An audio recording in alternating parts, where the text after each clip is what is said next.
The Hazy podcast is brought to you by EKtheDJ and Michael Reid. Join them each season as they discuss the adventures contained in various audiobooks. This season, they'll be providing reactionary commentary on the So I Got Hazed audiobook by Michael Reid. Chapter 8, Getting Around. September 21st, Roommate Mediation Meeting. It was a happy day for both Ethan and I when our mediation meeting finally came. Our relationship had completely withered away since he had stolen my change. The mediation meeting was held in Gina's room. Gina sat against her window, Ethan on her bed, and I sat in her computer chair. Gina asked us each to explain what had happened and what we wanted to do to resolve the situation. Ethan was quiet, but he had to go first. He said that he didn't have a problem with me, and he had apologized for stealing my change. He wanted to move on, but understood if I wanted a new roommate. When it was my turn to speak, I put on the performance of a lifetime. I told Gina that I didn't want a roommate that stole from me. Once the trust relationship was broken between us, there was no mending it. Ethan had shown that he was a thief, and you can't trust liars or thieves. I didn't like him from the moment I had met him, and when he stole from me, it was the icing on the cake. According to policy, I didn't have to room with him anymore. Gina said that although I had a case for a new roommate, there weren't any more free rooms. She said that it would be impossible for us to get two people that wanted to switch rooms a month into the semester. She said that I probably wouldn't be able to switch rooms because there wasn't anyone lined up. Gina hated me, so she took such joy in telling me that there wouldn't be any rooms available for me to switch into. Her name was Gina? Well, that's the name that I have to use. Her name. That's an appropriate name to use for her because, like, that name is so. I don't know why. If every Gina I've ever met has been really aggressive and and angry. She was definitely the more aggressive of the RAs. That's when I said that I had already talked to Paul Knox and he would switch rooms with Ethan if it was okay. Gina said that it seemed very coincidental that I wanted Paul as my new roommate and that I was trying to push Ethan out. This allowed me to make her feel awful. I said, how dare she insinuate that I could somehow get Ethan to steal from me to get him replaced as my roommate. Not only did that make no sense at all, how could I convince my roommate to steal from me on his own volition? Paul being lined up was the benefit of being a social butterfly and making friends early on in the semester. By the end of the meeting, Gina said if there wasn't any other solution, she would talk to Paul Knox and his roommate. I said that there wasn't any other solution I would agree to. She walked to Paul's room right away. She talked to Paul and his roommate and came back. She told us that we could move rooms and we could do it in a week. She was pissed. That's a pretty short turnaround time, though. Like, a week is not a very long time before being able to switch rooms. True, but just think about that. That's 140 hours of chances for me to want to kill Ethan. So I think it was probably in his best interest that we switch as well. Yeah. It's just weird. Like, the quickness of it all is just surprising to me. Like, to be able to do that in a week. I agree. I mean, realistically, you could do it in a night, right? And then it's just some administrative work behind it.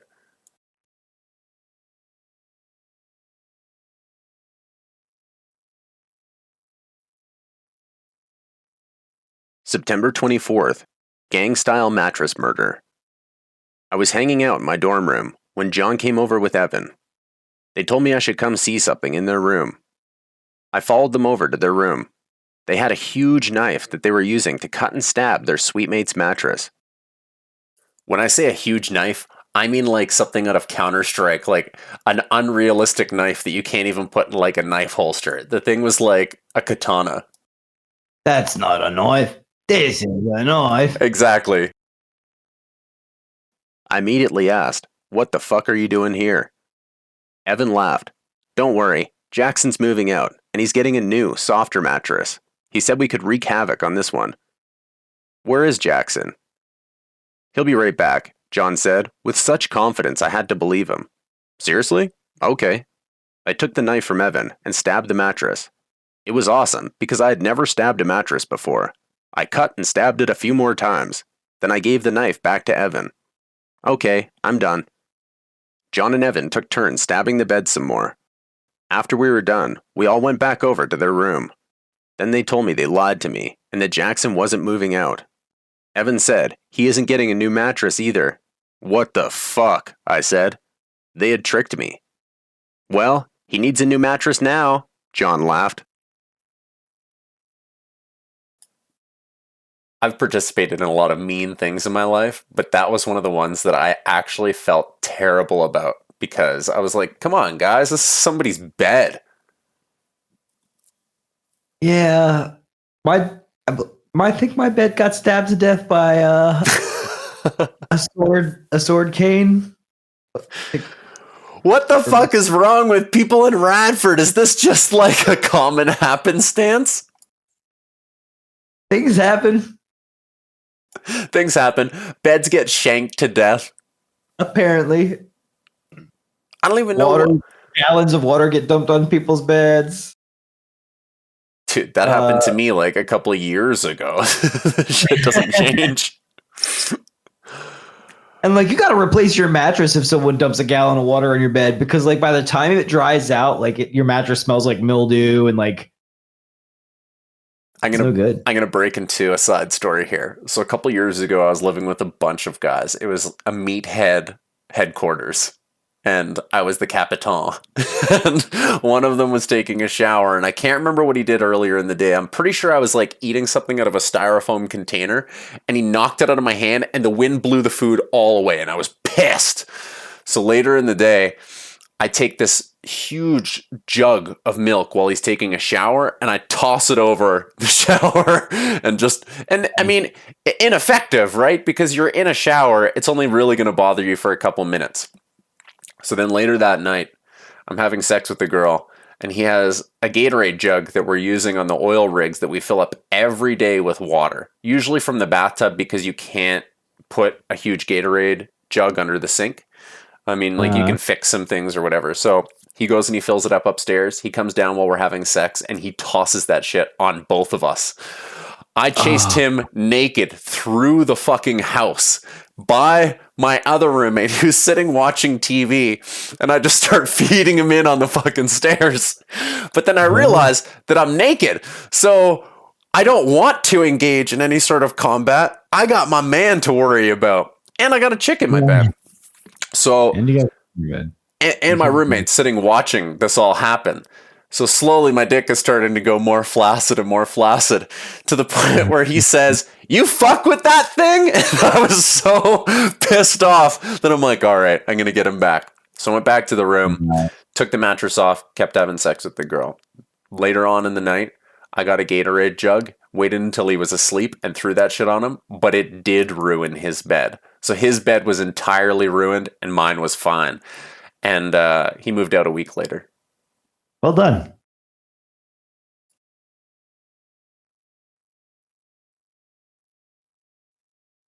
September 25th. A little lonely. I was a little lonely and went knocking on Tara's door. I tried to sleep with her, but she had a boyfriend back home, and she was loyal. She said that if I wanted company, I could sleep in the bed beside her. Autumn's bed. Autumn was out of town for the weekend, back at home. Tara and I talked for a bit, and I eventually fell asleep in Autumn's bed. When I woke up in the morning, I had sweat so much that the sheets were soaked. I didn't wake up Tara.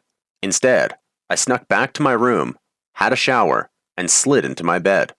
It was a sneaky escape, and I thought I'd never get busted. When Autumn came back into town, she asked why her bed was so wet.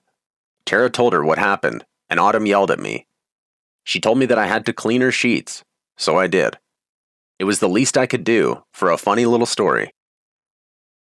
A stupid story, but I mean, it is what it is, right? I went to go hook up with the chick. She wasn't interested. She said I could sleep in her roommate's bed. I soaked that thing with sweat because I was so drunk, and then I bailed out.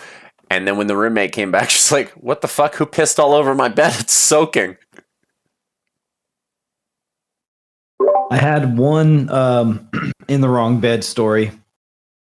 one time, a girl I was seeing, her roommate was out of town, and we slept in her bed while she was out of town, and it was a big deal. It was a big problem. They fought about it loudly. What was the end result? I don't remember. I just remember it being a loud argument, and I remember me like being in the room pretending not to hear them fight about it. Meanwhile, you were definitely complicit in the entire thing. 100%.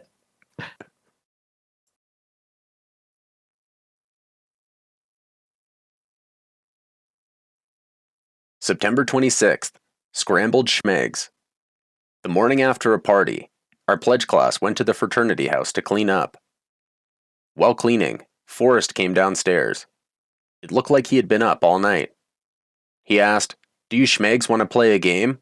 It's called Scrambled Shmegs." We didn't want to play, but it didn't matter. Forrest took the trash cans that we had just filled and poured them on the ground.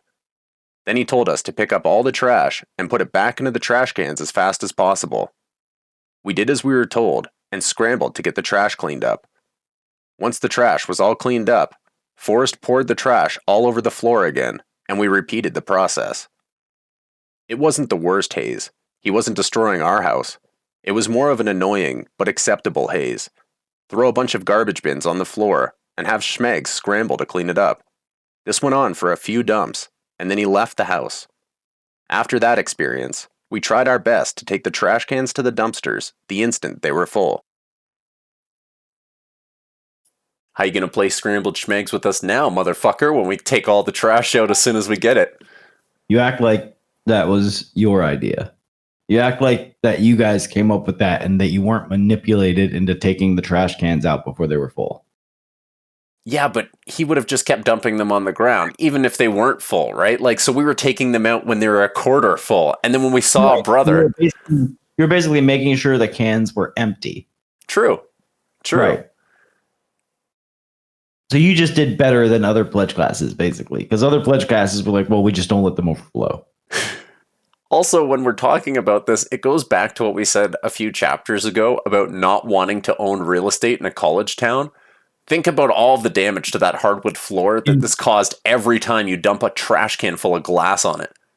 Insane. And like later after college, I worked for I did a little bit of management for a cleaning company. So I learned the proper way to maintain and mop a hardwood floor.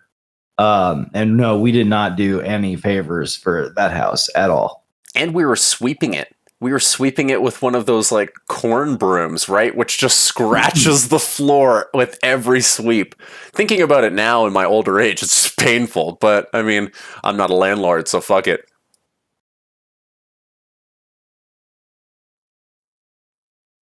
September 26th, Marioing. John found me in my room and told me that he had just gone golfing with Mitch and Trent Barrera. I said, "That must have been nice, bro. I was cleaning Eric's house all day." John looked pissed. "No, man, I had to be their caddy. They played a game with me that they named Marioing. This golf course had these huge pipes that looked like they were from Mario World. They were scattered all over the course, so it wasn't like they were on one hole. Every time that these fuckers saw one, I had to go into the pipe and then pretend I was teleporting to another world. After they got bored of it, they made me say, bloop, bloop, bloop, and made me teleport up and down the pipes. They made me pretend to be stuck a bunch of times too. I had to pretend the teleporter was in use or not working. It was humiliating." The things that Knowles thought were humiliating is so moderately not humiliating that it's laughable, right? I can imagine, excuse me, I can imagine the humiliation in the moment, like being humiliated to be the one to take part of it. But like in retrospect, how could it not be funny? That's hysterical. Yeah, that is absolutely hysterical. But I understand like the humiliation in the moment, like being the one that had to go through it. Imagine being like a 50, 60-year-old golfer out there. You're just a senior having the time of your life. and you see some college kid going up and down some pipe, going bloop bloop bloop bloop bloop bloop bloop bloop bloop bloop bloop. I'd be dying. Yeah, that's I'm with you on that one. What the hell did I do? Eric has turned out the lights here. Can you still hear me? I can still hear you, but now we're sitting in darkness. September 27th, court. I had to postpone a criminal justice exam I had because I had to go to court for my alcohol charges. Since I didn't have a car and had a suspended license, I had to walk to the courthouse from campus. It took me about an hour to get there because I tried to pace myself so I didn't sweat through my dress clothes. When I got there, my lawyer was nowhere to be found. I had been up all night on Adderall studying for my exam, so I was paranoid he wasn't going to show. I just wanted the court case to be over with, so I could go back to campus, take off my dress shoes, take my exam, and go to sleep. I was so cracked out because I was up an entire day, and then I had to walk a couple miles in a dress suit, and then I get there and my lawyer's not there, and I'm like, this is the story of my life. This is a lawyer you were paying for. Yeah. This was a lawyer that my dad forced me to get. One of those other expenses that I know you have the running tally on the chalkboard. So yeah, we had paid him and he was late. That's unforgivable.